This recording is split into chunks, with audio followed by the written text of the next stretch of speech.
പല മനുഷ്യരുമായിട്ടും നമ്മൾ ഇടപഴകാറുണ്ട്. നിത്യജീവിതത്തിൽ ചിലപ്പോൾ ചില ആളുകളുടെ പ്രവൃത്തികൾ കാണുമ്പോൾ നമുക്ക് തന്നെ പല രൂപത്തിലുള്ള വിഷമങ്ങൾ വരാറുണ്ട്.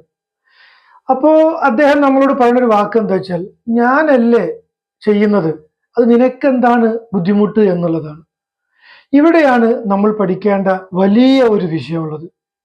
ഒരാള് ഒരു വ്യക്തിയോട്, അല്ലെങ്കിൽ ആ വ്യക്തി എന്തെങ്കിലും ഒരു പ്രവൃത്തി ചെയ്യണമെങ്കിൽ അദ്ദേഹത്തിനെ തന്നെയാണ് ആക്രമിക്കപ്പെടുന്നത്. രണ്ടാമത്, അദ്ദേഹം മറ്റൊരാളെ ആക്രമിക്കപ്പെടുന്നു. ഈ മറ്റൊരാളുടെ വ്യസനങ്ങൾക്കും അക്രമത്തിനും ഇരയാവുമ്പോൾ സത്യം പറഞ്ഞ ആ ചെയ്യുന്ന വ്യക്തി അയാളിൽ തന്നെയാണ് ആദ്യം ആക്രമിക്കപ്പെടുന്നത്. അയാളിൽ വരുന്ന ആ ഒരു പ്രയാസം, ബുദ്ധിമുട്ട്, അല്ലെങ്കിൽ താൻ ചെയ്യുന്ന പ്രവൃത്തി മറ്റുള്ളൊരാൾക്കും ബുദ്ധിമുട്ടില്ലല്ലോ, ഞാനല്ലേ ചെയ്യുന്നത് എന്ന് ചോദിക്കുന്ന ആൾക്കാരോട് നമുക്ക് ചോദിക്കാനുള്ളത്